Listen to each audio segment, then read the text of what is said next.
ಇವತ್ತು ಪ್ರಜಾಪ್ರಭುತ್ವ ವ್ಯವಸ್ಥೆಯಲ್ಲಿ ಏನಾಗೈತೆ ಅಂತಂದರೆ, ನಮ್ಮ ಬಾಬಾ ಸಾಹೇಬರು ಅಂಬೇಡ್ಕರ್ ಸಂವಿಧಾನ ಏನು ತೊಗೊಂಡು ಬಂದವ್ರೆ, ಈ ನಮ್ಮ ರಾಜ್ಯಕ್ಕೆ ರಾಷ್ಟ್ರಕ್ಕೆಲ್ಲ ಒಂದೇ ಸಂವಿಧಾನ ಅಂತ ನಾನು ಹೇಳಕ್ಕೆ ಬಯಸ್ತೀನಿ.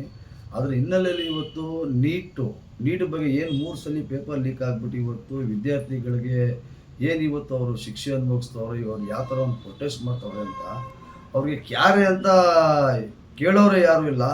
ಅದರ ಹಿನ್ನೆಲೆಯಲ್ಲಿ ಇವತ್ತು ಯಾವ ಥರ ಒಂದು ವಿಶೇಷವಾಗಿ ಏನು ಈಗ ಪ್ರತಿಭಟನೆ ಮಾಡ್ಕೊಂಡು ಏನು ಒಂದು ಇದು ಮಾಡ್ತವ್ರೆ, ಅದಕ್ಕೆ ನಮ್ಮ ಪ್ರಜಾಪ್ರಭುತ್ವ ವ್ಯವಸ್ಥೆ ಏನಾಗೈತೆ ಅಂತಂದರೆ, ನಮ್ಮ BJP ಸರ್ಕಾರ, ಕೇಂದ್ರ ಸರ್ಕಾರ ಏನು ಇದು ಮಾಡ್ತಾ ಇದೆ ಅಂತಂದರೆ, ಯಾವತ್ತೂ ಬರೀ ಯಾವುದೋ ಒಂದು ಘಟನೆ ನಡೆಯೋದು, ಆ ಘಟನೆಯಲ್ಲಿ ಹಿನ್ನೆಲೆಯಲ್ಲಿ ಯಾವುದೋ ಒಂದು ಧರ್ಮಗಳು ತೊಗೊಂಡು ಬರೋದು.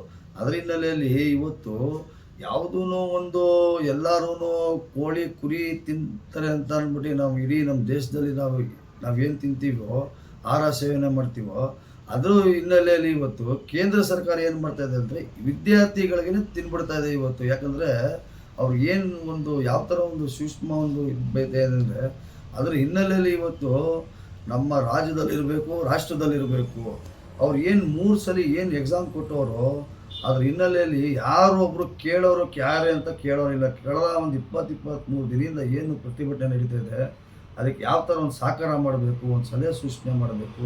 ಬಹುಶಃ ಕಂಡ್ರೆ ಇವತ್ತು ರಾಜ್ಯದಲ್ಲಿ ನಮ್ಮ ಪ್ರಧಾನಮಂತ್ರಿಯವರು ಹೇಳ್ತಾರೆ ಏನಂತ ಅಂದ್ಬಿಟ್ಟು, ಇವತ್ತು ಶಿಕ್ಷಣ ಬೇಕು ಅಂತ ಅಂದ್ಬಿಟ್ಟು ಶಿಕ್ಷಣದ್ದು ಕಗ್ಗಲೆ ಎಬ್ಬಿಸ್ತವ್ರೆ BJPಯವರು. ಅದರ ಹಿನ್ನೆಲೆಯಲ್ಲಿ ಇವತ್ತು ನಮ್ಮ ರಾಜ್ಯದಲ್ಲಿರ್ಬೋದು, ರಾಷ್ಟ್ರದಲ್ಲಿರ್ಬೋದು, ನಮ್ಮ CT ರವಿ MLC ಏನು ಹೇಳ್ತವ್ರೆ ಅಂದರೆ, ಮುಲ್ಲಾ ಇರಲಿ, ನಮ್ಮ ಸ್ವಾಮೀಜಿಗಳಿರಲಿ, ಇವತ್ತು ಧರ್ಮ ತತ್ವ ಸಿದ್ಧಾಂತ ಇವತ್ತು ಯಾರೇ ಒಂದು ಇದಾದ್ರೂ ಇವತ್ತು ನಾನು CT ರವಿ ಹೇಳಕ್ಕೆ ಬಯಸ್ತೀನಿ, CT ರವಿ ನೀವೊಬ್ಬ MLC, ಅರ್ಥ ಆಯ್ತಾ? ಅದ್ರ ಹಿನ್ನೆಲೆಯಲ್ಲಿ ನಮ್ಮ ಇದ್ರ ಏನೋ BJP ಕೇಂದ್ರ ಸರ್ಕಾರ ಇದ್ದಾಗ ನಿಮ್ಮದು ಅಬು ಕಲಾಂಗೆ ಕೂರಿಸಿದ್ರು ನೀವು, ಅರ್ಥ ಆಯ್ತಾ? ರಾಷ್ಟ್ರಪತಿ ಮಾಡಿ ಅವೆಲ್ಲ ಗಮನಿಸ್ಕೊಂಡು ಮಾತಾಡಬೇಕು. ಇವತ್ತು ಮೌಲಾ ಅವ್ರು ಅವ್ರು ಮುಸ್ಲಿಮ್ಸ್ ಅಂತ ಅಲ್ಲ. ಈಗೇನು ಪೇಪರ್ ಏನು ಲೀಕ್ ಆಗೈತೆ, ಅದರ ಹಿನ್ನೆಲೆಯಲ್ಲಿ ಇವತ್ತು ನೋಡ್ಬಿಟ್ಟು ಪರಿಶೀಲನೆ ಮಾಡಬೇಕು. ಯಾವ ಥರ ಒಂದು ಕೇಂದ್ರ ಸಚಿವ ಧರ್ಮೇಂದ್ರ ಪ್ರಧಾನ್ ಕೂಡಲೇ ರಾಜೀನಾಮೆ ಕೊಡಬೇಕು. ಯಾಕಂದರೆ ಒಂದೆರಡು ಲಕ್ಷಾಂತರ ಕೋಟ್ಯಾಂತ ಜನಗಳಿಗೆ ಇವತ್ತು ನಮ್ಮ ದೇಶ 135 ಕೋಟಿ ಜನ ಇರೋದು, ಅರ್ಥ ಆಯ್ತಾ?